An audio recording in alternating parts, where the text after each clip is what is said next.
Drop it.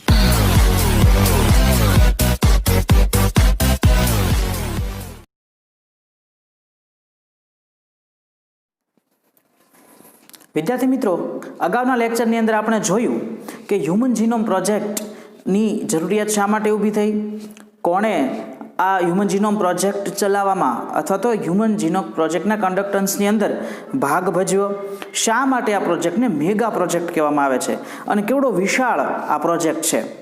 હવે આ human genome પ્રોજેક્ટની કાર્ય પદ્ધતિ વિશે આપણે આજે વાત કરવાની છે કે કઈ રીતે આ પ્રોજેક્ટ કાર્ય કર્યું અને કઈ રીતે એણે આખા જ એક હ્યુમન જીનોમ એટલે કે મનુષ્યના રંગસૂત્ર પરના ડીએનએનો અનુક્રમ એ ઓળખવા માટે એણે કઈ પદ્ધતિ, કયો એપ્રોચ એણે પસંદ કર્યો.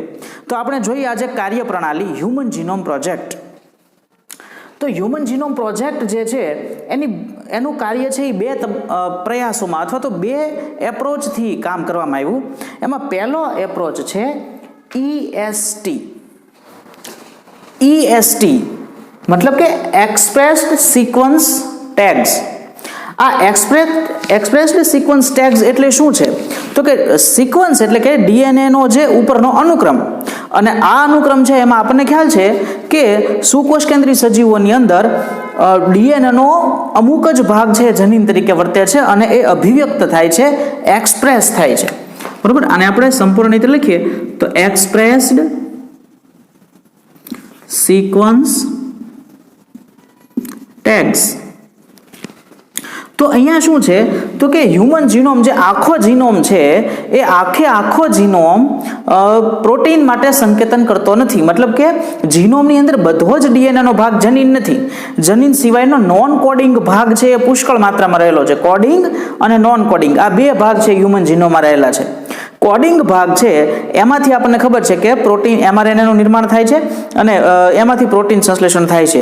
જ્યારે બાકીનો અભિવ્યક્ત ન થતો ભાગ એટલે કે જે કોઈ પ્રોટીન માટે સંકેતન કરતો નથી એને આપણે નોન કોડિંગ રીજિયન કહીએ છીએ. તો જે પહેલો પ્રયાસ થયો એ એવો હતો કે માત્ર એક્સપ્રેસ્ડ એટલે કે અભિવ્યક્ત થતા ડીએનએના અનુક્રમને જ તપાસવો. મતલબ કે જીનોમ પૈકી સમગ્ર ડીએનએ પૈકી જેટલો ભાગ પ્રોટીન સંશ્લેષણ માટે સંકેતન કરી અભિવ્યક્ત થાય છે એટલા જ ભાગનું સિક્વન્સિંગ કરવું, એટલા જ ડીએનએના ક્રમને અનુક્રમિત કરવો, એ પહેલો પ્રયાસ હતો. ત્યાર પછીનો બીજો પ્રયાસ હતો સિક્વન્સ એનોટેશન, એટલે કે આખા જ અનુક્રમને એનોટેશન કરવું, એટલે કે આખા જ અનુક્રમને આપણે અનુક્રમિત કરવો. આખા જ ડીએનએ પર જેટલી ન્યુક્લિયોટાઇડની સિક્વન્સ છે આ બધી સિક્વન્સને અનુક્રમિત કરો, એ રિજિયન કોડિંગ હોય અથવા તો નોન કોડિંગ હોય.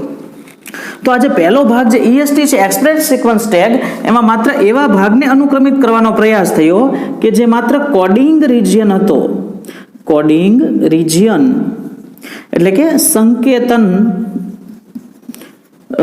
વિભાગ. રંગસૂત્રમાંથી જેટલા રંગસૂત્રનો અંદરનું જેટલું ડીએનએ સંકેતન કરે છે એનું જ આમાં અનુક્રમિત કરવામાં આવ્યા. જ્યારે સિક્વન્સ એનોટેશનની અંદર સંકેતન થતા અને સંકેતન ન પામતા આ તમામ ડીએનએના ડીએનએના ક્રમને ઓળખવો. તો આ બે એપ્રોચથી કાર્ય થયું. અમુક ટુકડીએ એવું કામ કર્યું કે જે માત્ર અભિવ્યક્ત થતા જનીનોનો ડીએનએનો ક્રમ તપાસે, અને અમુક વિભાગે એવું કામ કર્યું કે જે સમગ્ર જીનોમ જેટલું પણ રંગસૂત્ર દ્રવ્ય છે આ બધા જ ડીએનએના ક્રમને ઓળખવો. તો આ હ્યુમન જીનોમ પ્રોજેક્ટ છે આ બે પાર્ટમાં બે એપ્રોચથી એણે કામ કર્યું. આ કોઈ પણ એપ્રોચથી કામ કર્યું હોય પણ એ ઓળખવો કઈ રીતે? બરોબર, ડીએનએ છે ક્યાં? તો કે ડીએનએ આપણા શરીરના કોષ કેન્દ્રમાં રહેલું છે. અને વળી આ ડીએનએ આપણને ખબર છે કે આ ડીએનએ જે છે એ તો પેકેજિંગ થયેલું છે. ડીએનએની સાથે ઘણો બધો પ્રોટીનમય ભાગ છે, ન્યુક્લિયોઝોમમાં વીંટળાયેલું છે. તો આ પ્રોટીનમય ભાગ છે ઉપરાંત એ કોષરસની અંદર છે. અને તો એ જે ડીએનએ છે કે જે કોષ કેન્દ્રમાં રહેલું છે, પ્રોટીન સાથે બાઉન્ડ થયેલું છે, આ ડીએનએના ક્રમને ઓળખવો હોય તો પહેલા આપણે ડીએનએનું શુદ્ધિકરણ કરવું પડે. મતલબ કે કોષ કેન્દ્રમાંથી ડીએનએને અલગ તારવવું પડે. તો પહેલી ટેકનિક, આ કોઈ પણ એપ્રોચ હોય પણ પહેલું શું કરવામાં આવે તો કે ડીએનએનું અલગીકરણ કરવામાં આવે. ડીએનએનું અલગીકરણ કઈ રીતે થાય આ આગળની જે કાંઈ ટેકનિક્સ છે એ માત્ર આપણે અહીંયા એના પોઈન્ટ્સ જોઈએ છીએ. એ ટેકનિક કઈ રીતે થાય આપણે જ્યારે બાયોટેકનોલોજીના ચેપ્ટર જોઈશું ત્યારે વિગતવાર આપણે જોઈશું કે આ ડીએનએનું અલગીકરણ કઈ રીતે થાય. તો ડીએનએ ક્યાં રહેલું છે? આપણા શરીરના કોષના કોષ કેન્દ્રમાં. તો શ્વેત કણો પસંદ કરવામાં આવ્યા રુધિરમાંથી, મનુષ્યના રુધિરમાંથી, અને આ શ્વેત કણોમાંથી એના કોષ કેન્દ્રમાંથી એના રંગસૂત્ર દ્રવ્યને અલગ પાડવામાં આવ્યું. એમાંથી પ્રોટીનનો ભાગ, આરએનએનો ભાગ બધાને અલગ કાઢી અને શુદ્ધ ડીએનએ મેળવવામાં આવે છે. બરોબર. તો પહેલું કામ છે, મોટું કામ એ છે કે આપણા કોષના કોષ કેન્દ્રમાંથી શુદ્ધ ડીએનએને અલગ કરવું. તો પહેલો તબક્કો છે શુદ્ધ ડીએનએને અલગ કરવું. હવે આ ડીએનએ તો બહુ મોટું છે, બરોબર, ખૂબ લાંબો એનો તંતુ છે. તો આખા તંતુને કઈ રીતે અભ્યાસ કરવો? તો આખા તંતુને અભ્યાસ કરવો ખૂબ જ અઘરો બની જાય. એટલા માટે એના ટુકડા કરી દેવામાં આવે. બરોબર. સ્પેશિયલી ન્યુક્લિયસ પ્રકારના જે એન્ઝાઇમ્સ છે, ઉત્સેચકોની મદદથી ડીએનએના ટુકડા કરવામાં આવે અને આ ટુકડાઓ છે એની સિક્વન્સ તપાસવામાં આવે. બહુ મોટી ઇન્ફોર્મેશન હોય તો આપણે એના થોડા પાર્ટ કઈ રીતે પાડી દઈએ છીએ. એ જ રીતે ડીએનએની ઇન્ફોર્મેશન બહુ મોટી છે. બરોબર. આપણે અંદાજ લગાવ્યો છે કે 3 અબજ જેટલા એની ઉપર નાઇટ્રોજન બેઝનો ક્રમ છે. તો એ બધાને એક ક્રમ બધે તપાસવો એની કરતાં એના ટુકડા કરી અને ટુકડાને તપાસવામાં આવે તો વધારે સરળતા રહે. તો ડીએનએના ટુકડા કરવામાં આવે. હવે આ ટુકડા કર્યા પછી આપણી પાસે એ ટુકડાની કોપી હોવી જોઈએ. ઇન કેસ કોઈ પાર્ટ ખરાબ થાય છે તો આપણી પાસે બીજો રિઝર્વ પાર્ટ હોય તો આપણે એનો ઉપયોગ કરી શકીએ. તો એટલા માટે શું કરવામાં આવે તો કે એ ડીએનએના ટુકડાને યોગ્ય વાહકોની મદદથી યજમાનમાં દાખલ કરે અને ક્લોનિંગ કરે. બહુ અઘરો શબ્દ થયો ને. બરોબર. શું કરવામાં આવે? ડીએનએનો ટુકડો લેવામાં આવે. આ ડીએનએનો ટુકડો છે એને અન્ય વાહકો, આપણે આગળના બાયોટેકનોલોજીના ચેપ્ટરમાં જોઈશું કે વાહકો તરીકે કોણ? તો કે વાહકો તરીકે બેક્ટેરિયા અને યીસ્ટના આર્ટિફિશિયલ ક્રોમોઝોમ્સ છે એનો ઉપયોગ કરવામાં આવે છે. વાહકમાં બેક્ટેરિયલ આર્ટિફિશિયલ ક્રોમોઝોમ અથવા તો યીસ્ટ આર્ટિફિશિયલ ક્રોમોઝોમનો ઉપયોગ કરી શકાય. એ પૈકી વૈજ્ઞાનિકોએ શેનો ઉપયોગ કર્યો હતો? YAC, યીસ્ટ આર્ટિફિશિયલ ક્રોમોઝોમનો ઉપયોગ કર્યો હતો, YAC. તો એ જે ડીએનએના ટુકડા છે એને યીસ્ટ, એ ફૂગ છે, તો આ યીસ્ટના ક્રોમોઝોમની અંદર દાખલ કરી દેવામાં આવે અને આવું જે આર્ટિફિશિયલ ક્રોમોઝોમ છે એને યીસ્ટના કોષમાં દાખલ કરી અને યીસ્ટના કોષોને આપણને ખબર છે કે ટૂંક સમયમાં ઘણા બધા કોષોની કોપી મેળવી શકાય.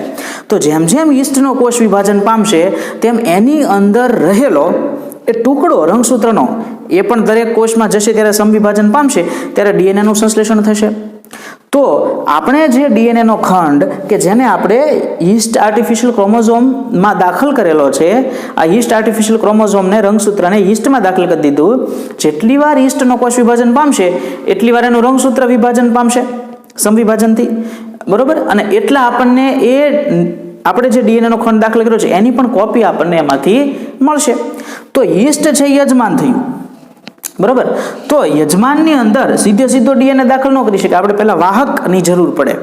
એ આપણે બાયોટેકનોલોજીના પાર્ટ ભણશું ત્યારે જોઈશું કે કઈ રીતે વાહકની પસંદગી કરવામાં આવે, વાહકની અંદર કઈ રીતે દાખલ કરવામાં આવે, પછી વાહકને યજમાનમાં લઈ જવામાં આવે. વાહક એટલે એવું સમજી લો કે એક ટેક્સી છે, જનીન ટેક્સી એવું કહી શકીએ. કોઈ જનીનને આપણે કોઈ એક યજમાનમાં દાખલ કરવું છે પણ સીધું દાખલ ન થાય એની માટે કોઈ કેરિયર ટેક્સીની જરૂર પડે. તો એ જનીનને આપણે દાખલ કરીએ છીએ ટેક્સી એટલે કે વાહકની અંદર. પછી એ વાહક આપણને એ જનીનને ક્યાં દાખલ કરે છે? યજમાનની અંદર દાખલ કરે છે. હવે યજમાન જેટલી વાર કોષ વિભાજન કરશે એટલી વાર આપણને એની કોપી મળશે. બરોબર. એટલે દાખલ કરવામાં આવે. અને ક્લોનિંગ એટલે કે જેટલી વાર કોષ વિભાજન પામશે એટલી વાર આપણી પાસે એની કોપી બનશે. એ કોપીનો આપણે બને એટલી વખત ઉપયોગ કરી શકીશું. બરોબર. તો હવે આપણી પાસે શું આવી ગયું? ડીએનએની ઘણી બધી કોપી આવી ગઈ. હવે આ ડીએનએની કોપીમાંથી કોઈ પણ એક કોપીને ઉઠાવી અને એનું સિક્વન્સિંગ કરવામાં આવે. એટલે કે એને પહેલેથી છેલ્લે સુધી તપાસવામાં આવે કે એની ઉપર નાઇટ્રોજન બેઝના કયો ક્રમ છે. બરોબર. એડેનિન, ગ્વાનિન, થાઇમિન, સાઇટોસિન એ કયા ક્રમમાં ક્રમબદ્ધ રીતે ગોઠવાયેલા છે. તો આ રીતે એક નાના ટુકડાનું સિક્વન્સિંગ થયું. આવા હજારો ટુકડાઓ કરવામાં આવ્યા હોય અને હજારો ટુકડાના સિક્વન્સ મેળવવામાં આવે અને પછી એ સિક્વન્સને જોડી દેવાથી આપણને એક સમગ્ર જીનોમનું સિક્વન્સિંગ આપણને મળી જાય. બરોબર. તો કઈ રીતે યાદ રહ્યું? કઈ રીતે તબક્કા? પહેલા ડીએનએને મેળવો કોષમાંથી, બરાબર. મનુષ્યના કોષના ડીએનએનું સિક્વન્સિંગ કરવું છે ને, અનુક્રમ તપાસો, તો પહેલાં ડીએનએને શુદ્ધિકરણ કરીને મેળવો, પછી એ ડીએનએના નાના નાના ટુકડા કરી નાખો. નાના નાના ટુકડા કર્યા પછી એની ઘણી બધી કોપીઓ મેળવી લો, બરાબર.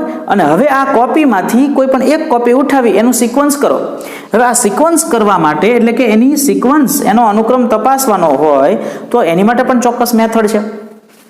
અહીંયા સેંગર નામનો એક વૈજ્ઞાનિક છે, સેંગર.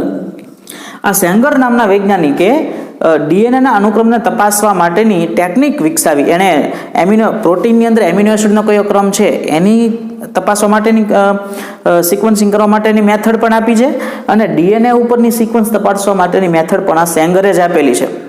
તો આ સેંગરે બહુ સારું કામ કર્યું. તો ડીએનએનું સિક્વન્સિંગ છે આ સેંગરની મેથડની મદદથી કરવામાં આવે છે, બરાબર. એ કઈ રીતે કરવામાં આવે છે અત્યારે આપણો પ્રશ્ન નથી, બરાબર. એ તમે એમએસસીમાં જશો ત્યારે જ ભણશો કે કઈ રીતે આ સેંગરની મેથડ દ્વારા ડીએનએનું સિક્વન્સિંગ કરવામાં આવે છે, બરાબર. તો હવે આપણી પાસે એક ડીએનએના ટુકડાનું સિક્વન્સિંગ થયું. જેટલા ટુકડા કર્યા હતા એ બધા ટુકડાનું સિક્વન્સિંગ કરી અને એને ક્રમમાં ગોઠવીએ એટલે આપણને મળી જાય શું? સમગ્ર હ્યુમન જીનોમની સિક્વન્સ, એટલે કે આખું એનો ક્રમ, બરાબર. હવે આટલું થઈ ગયા પછી આ આપણે કોઈ એક રંગસૂત્રનું કર્યું, એ રીતે બીજા રંગસૂત્રનું, ત્રીજા, એવી રીતે 24 પ્રકારના રંગસૂત્રનું સિક્વન્સિંગ થયું, બરાબર. અને આ આખો પ્રોજેક્ટ છે એમાં છેલ્લું રંગસૂત્ર, 1 નંબરનું રંગસૂત્ર છે ને બધાથી મોટું છે. આપણે હ્યુમનનો કેરિયોટાઇપ બનાવીએ ને, કેરિયોટાઇપ એટલે કે રંગસૂત્ર જે છે એને ઉતરતા ક્રમમાં, કદના ઉતરતા પ્રમાણમાં ગોઠવીએ તો પહેલું જે રંગસૂત્ર, મોટા રંગસૂત્રની જોડ મળે એને આપણે કહીએ રંગસૂત્ર નંબર 1ની જોડ. પછી 2, 3, 4, 5, 6 એમ નાના રંગસૂત્ર આવતા જાય. છેલ્લે 23મી જોડના રંગસૂત્રો બધાથી નાના હોય. અને પુરુષમાં 23મી જોડમાં રંગસૂત્રો છે એમાં એક X હોય અને એક Y હોય, બરાબર. તો 22મી જોડ સુધીના બધા રંગસૂત્રો જોડીમાં રહેલા બે કોપી ટુ કોપી સરખા હોય. તો એ કોપીમાંથી કોઈ પણ એકને, દરેક જે જોડી છે એમાંથી એકને લઈ લેવામાં આવે. 22 એ મળી ગયા. પુરુષમાં 23મી રંગસૂત્રની જોડ તો છે પણ જોડમાં બે અલગ છે, એક X છે ને એક Y છે. તો એ 2 એટલે ટોટલ 24 રંગસૂત્રો થયા. આ 24 રંગસૂત્રોને જો એના કદના નાના પ્રમાણમાં ગોઠવવામાં આવે તો સૌથી નાનું રંગસૂત્ર Y છે અને સૌથી મોટું આગળ છે. એટલે કે રંગસૂત્ર નંબર 1 છે ને એ બધાથી મોટું છે. હવે જે રંગસૂત્ર મોટું હોય તો એમાં વધારે ડીએનએ હોય. વધારે ડીએનએ હોય એટલે એનો ડીએનએનો તાંતણો લાંબો થાય, એટલે એના ખંડો ઝાઝા બને, એટલે એને સિક્વન્સ કરવામાં વાર લાગે, બરાબર.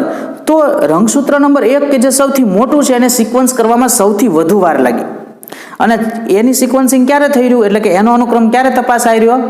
2006માં રંગસૂત્ર 1ની સિક્વન્સ આપણને મળે છે, બરાબર. તો આ આખી જ્યારે રંગસૂત્ર 1ની સિક્વન્સ આપણને મળી ત્યારે હ્યુમન જીનોમ પ્રોજેક્ટ પૂરો થયો. પછી આપણને હ્યુમન જીનોમ પ્રોજેક્ટ ની અંદરથી આપણને એના તારણો મળ્યા કે શું છે હ્યુમનના જીનોમમાં, માણસના જે જીનોમ છે એની અંદર શું એવું આપણને પ્રાપ્ત થયું. તો આપણે એના લક્ષણો જોઈએ કે કેવા વિશિષ્ટ લક્ષણો આપણને જોવા મળ્યા. ઘણા લક્ષણો આપણે અનુમાનિત કર્યા હતા. મેગા પ્રોજેક્ટનો વિચાર જ્યારે કર્યો ત્યારે આપણે નક્કી કર્યું કે આવું કંઈક મળશે. એની સામે આપણને શું પ્રાપ્ત થાય છે એ જોઈએ કે હ્યુમન જીનોમ પ્રોજેક્ટના લક્ષણો કયા છે. પહેલું આપણે જોઈએ છીએ કે હ્યુમન જીનોમનું કદ. આપણે અનુમાનિત કર્યું હતું કે હ્યુમન જીનોમ જે છે એ અંદાજે 3 અબજ જેટલી બેઝ પેર્સ ધરાવતો હશે એવું આપણે અનુમાન કર્યું હતું, પણ ખરેખર એવું નીકળ્યું નહીં. આપણને માત્ર 3000 આપણને એની જેવું જ અનુમાન મળે છે, 3164 મિલિયન, એટલે કે આપણે 3 બિલિયન, બરોબર, એ જે કીધું અંદાજ કર્યો એના કરતાં થોડુંક વધારે કદ આપણને એનું પ્રાપ્ત થયું. તો હ્યુમન જીનોમનું કદ કેટલું છે? 3164 મિલિયન, અથવા તો આપણે એવું કહી શકીએ 3 બિલિયન, બરાબર. 3 બિલિયન બેઝ પેર્સ, 3.1647 બિલિયન જેટલું કદ આપણને એની અંદર જોવા મળે. તો જે અનુમાન કર્યું હતું ને એની જેવું પણ એના કરતાં થોડુંક વધારે આપણને હ્યુમન જીનોમ કદ મળ્યું. બીજું કે દરેક જનીન જે છે, આખા જીનોમમાં જેટલા જનીન છે, આ જનીન જે છે એ સરેરાશ લગભગ 3000 જેટલા બેઝ ધરાવતા જોવા મળ્યા. સૌથી મોટું જનીન છે કે જે ડિસ્ટ્રોફિન પ્રકારના પ્રોટીન, ડિસ્ટ્રોફિન નામનું પ્રોટીન છે એની માટેનું સંકેતન કરે છે જે જનીન, એ સૌથી મોટું છે, 2.4 મિલિયન બેઝ ધરાવે છે. ખાસ યાદ રાખજો, એમસીક્યુની દ્રષ્ટિએ કદાચ પૂછી શકાય, બરાબર. તો સરેરાશ જનીનો છે એ કેવડા છે? તો કે 3000 જેટલા બેઝ ધરાવતા લગભગ બધા જોવા મળે છે. એની સરેરાશ કાઢી તો પણ બધાથી મોટું કયું છે? તો કે ડિસ્ટ્રોફિન પ્રોટીનનું સંકેતન કરતું જનીન બધાથી મોટું છે, 2.4 મિલિયન બેઝ એ ધરાવે છે. બીજું કે જનીનની સંખ્યા 30,000 જેટલી જોવા મળી. મનુષ્યના આખા જીનોમમાં જનીનો કેટલા છે? તો કે 30,000 જેટલા જનીનો આપણને જોવા મળ્યા. હવે કોઈ પણ એક મનુષ્યના જીનોમ ને બીજા મનુષ્યના જીનોમ સાથે તપાસવામાં આવે તો દુનિયાના કોઈ પણ બે મનુષ્યના જીનોમને આપણે લઈ લઈએ અને એને તપાસીએ અને એનું કમ્પેરિઝન કરીએ તો એમાં આપણને 99.9% સામ્યતા જોવા મળે છે. મતલબ કે મારું જીનોમનું સિક્વન્સ કરવામાં આવે અને તમારા જીનોમને સિક્વન્સ કરવામાં આવે, બેને કમ્પેર કરીએ તો 99.9% સમાનતા છે, બરાબર. છતાં આપણી બેની વચ્ચે કેટલી ભિન્નતા છે, બરાબર. આ તો મેજિક છે જીનેટિક્સનું. તો સામ્યતા કેટલી છે? 99.9% સામ્યતા છે, બરાબર. એવી માન્યતા છે કે માણસના અને ચિમ્પાન્જીના જનીનમાં માત્ર 2%નો તફાવત છે. તો આપણે વિચારી શકીએ કે શા માટે આટલી બધી સામ્યતા આપણા બેની વચ્ચે જોવા મળે, બરાબર. તો કોઈ પણ બે મનુષ્યના જીનોમ વચ્ચે 99.9% સામ્યતા જોવા મળે છે. જેટલા જનીનો મળ્યા, બરોબર, આપણને 30,000 જેટલા જનીન સંખ્યા મળી, એ પૈકી 50% જનીનોનું કાર્ય અજ્ઞાત છે. આપણને ખબર જ નથી કે આ જનીનોનું કાર્ય શું છે, બરાબર. તો 50% જનીનોના કાર્યથી હજી આપણે અજાણ છીએ. હજી આપણી માટે એ બહુ મોટું ટાસ્ક છે કે એ જનીનો શું કામ કરે છે આપણે ઓળખવું. ઉપરાંત જે આખો જીનોમ છે, સમગ્ર જીનોમમાંથી 2% કરતાં પણ ઓછો જીનોમનો ભાગ પ્રોટીન માટે સંકેતન કરે છે. તો બાકીનો 98% જીનોમ શું કરે છે? એ કોઈ કામ કરતું નથી. મતલબ કે પ્રોટીન સંશ્લેષણમાં એનો કોઈ રોલ નથી, બરાબર. અને એ ભાગ કે જે પ્રોટીન સંશ્લેષણ માટે કામ નથી કરતો, એ ભાગ, એ જે મોટો ભાગ વધ્યો, એ કેવો છે? પુનરાવર્તિત ક્રમ છે. પુનરાવર્તિત ક્રમ એટલે કે કોઈ એક એવો નાનકડો સિક્વન્સ હોય કે જે સતત ને સતત રિપીટ થયા કરે. દાખલા તરીકે ડીએનએના ક્રમને તપાસવામાં આવે તો આપણે અગાઉ પણ એક ટાટા બોક્સની વાત કરેલી છે જ્યારે લેક ઓપેરોન ભણ્યા ત્યારે, કે પ્રમોટર સાઇટની આગળ એક નાનું એવું વિભાગ હોય છે કે જેમાં ટીએ એવી સિક્વન્સ હોય, બરાબર. તો આ ટીએ શું થયું? રિપીટેશન થયું, પુનરાવર્તિત ક્રમ થયો.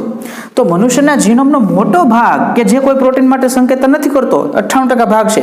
આ 98% ભાગમાંથી મોટો ભાગ એવો છે કે જે રિપીટ્સ છે, બરાબર, પુનરાવર્તન છે. દાખલા તરીકે એજીજીટીસી નામની એક ક્રમ હોય તો સતત ને સતત એજીજીટીસી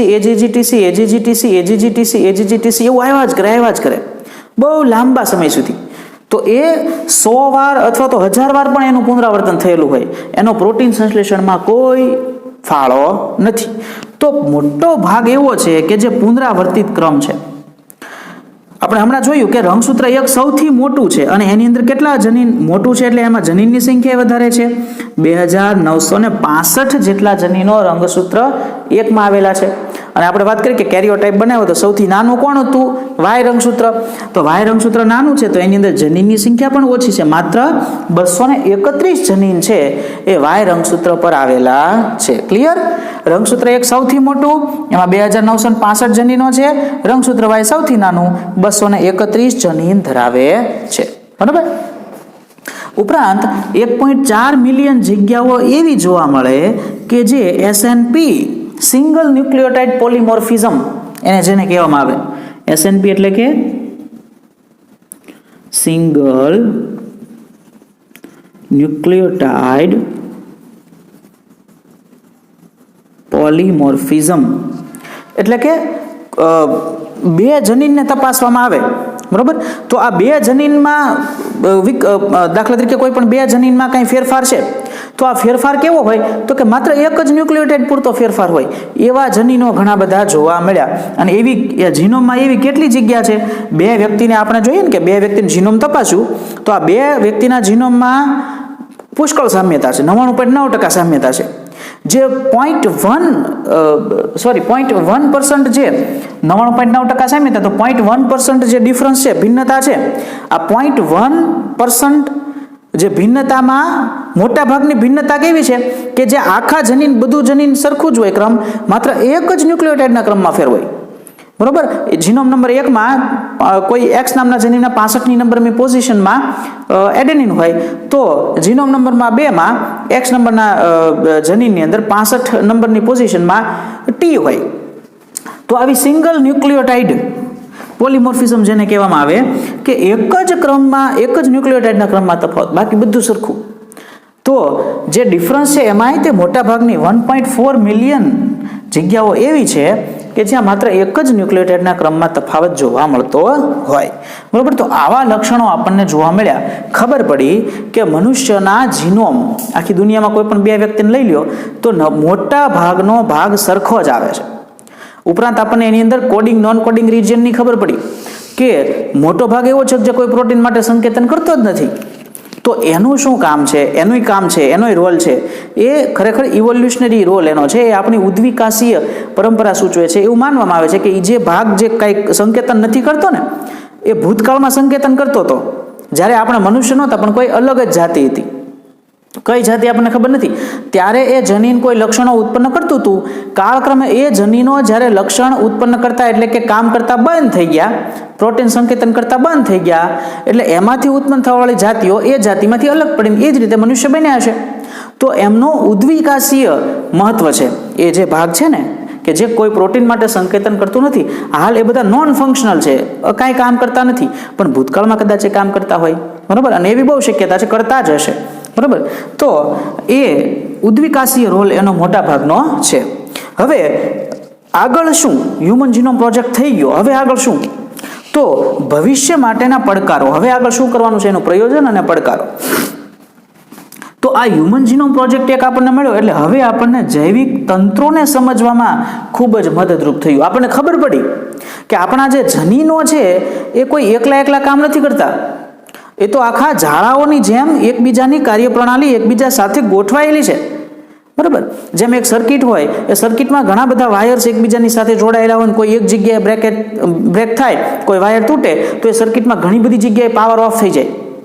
તો એ જ રીતે આ જૈવિક તંત્રો છે એની અંદર જનીનો છે એ એકબીજા સાથે ફંક્શનલી રિલેટેડ છે, કાર્યની દ્રષ્ટિએ એકબીજાની સાથે ખૂબ જોડાયેલા છે. કોઈ એક જનીનનું કાર્ય બીજા ઘણા બધા જનીનોને પ્રભાવિત કરે છે. બરાબર. વધારો ઘટાડો અથવા તો સાવ બંધ થઈ જાય, પણ કોઈ એક જનીનનું કાર્ય બીજા જનીનના કાર્ય સાથે સંકલિત છે અને આખું એ સિસ્ટમ છે એમની. આ સિસ્ટમની ખબર આપણને આ હ્યુમન જીનોમ પ્રોજેક્ટ પરથી પડી અને હજી ઘણું બધું સંશોધન એની અંદર બાકી છે, કારણ કે આપણે જાણતા જ નથી 50% જનીનોનું કાર્ય. બરાબર. ત્યાર પછી જૈવિક સંશોધનમાં નવા આયામોનો ઉમેરો થયો. આ એક હ્યુમન જીનોમ પ્રોજેક્ટ પૂરો કરવામાં આટલી વાર લાગી અને પુષ્કળ પ્રમાણમાં આની અંદર મેન પાવર વપરાણો. ઘણા બધા પ્રકારના વૈજ્ઞાનિકો આની અંદર જોડાયેલા. બરાબર. માત્ર જનીન શાસ્ત્રીઓ નહીં, પણ આની અંદર દાખલા તરીકે આપણે કોમ્પ્યુટરની અંદર સુધારો કરવાની જરૂરિયાત થઈ તો આઈટી પ્રોફેશનલ્સ પણ આની અંદર જોડાય. તો વિવિધ ક્ષેત્રોના તજજ્ઞોની આની અંદર જરૂરિયાત પડી. તો આવા વિવિધ ક્ષેત્રોના તજજ્ઞોએ ભેગા થઈને આ પ્રોજેક્ટ પૂરો કર્યો અને ભવિષ્યમાં આખી બાયોઇન્ફોર્મેટિક્સની શાખા એક આખી બની. તો આ બાયોઇન્ફોર્મેટિક્સની શાખા ભવિષ્યમાં અલગ અલગ કેટલાય ક્ષેત્રોના એક્સપર્ટ્સને રોજગારી પૂરી પાડશે. બરાબર. અને એક આખું સંકલિત આખું તંત્ર ઊભું થશે. તો આ સંશોધનને એક આખો નવો જ આયામ મળ્યો અને એક નવી જ રીતે હવે હ્યુમન જીનોમ પ્રોજેક્ટ છે એ હવે માત્ર આપણે કંઈ સિક્વન્સ કરવી એવું નહીં, પણ એ સિક્વન્સની મદદથી જનીનોને ઓળખવા, જનીનોની અંદર થતી ખામી ઓળખવી, આ ખામીઓને કઈ રીતે સુધારી શકાય, તો હવે એની માટેનો પણ પ્રયાસ થશે અને જનીનિક સ્તરે જ રોગોને અટકાવી શકાય. ઉપરાંત અન્ય સજીવોના જીનોમને પણ ઓળખવા, એમનું શું એમાં ફેરફાર કરીને એવું તે શું પ્રાપ્ત કરી શકાય જેથી માનવ જાતને એ ઉપયોગી નીવડે અથવા પર્યાવરણને, દુનિયાના અન્ય સજીવોને, આખા જૈવિક તંત્રને ઉપયોગી નીવડે એવો ફેરફાર કરી શકાય. તો આ પ્રકારે એક આખો નવો આયામ છે એ જૈવિક સંશોધનને મળે છે. અને એટલા માટે જ આ પ્રોજેક્ટને મેગા પ્રોજેક્ટ તરીકે ઓળખવામાં આવે છે. આ હ્યુમન જીનોમ પ્રોજેક્ટ નહીં, પણ હ્યુમન જીનોમ મેગા પ્રોજેક્ટ એટલા માટે આપણે એને કહી શકીએ.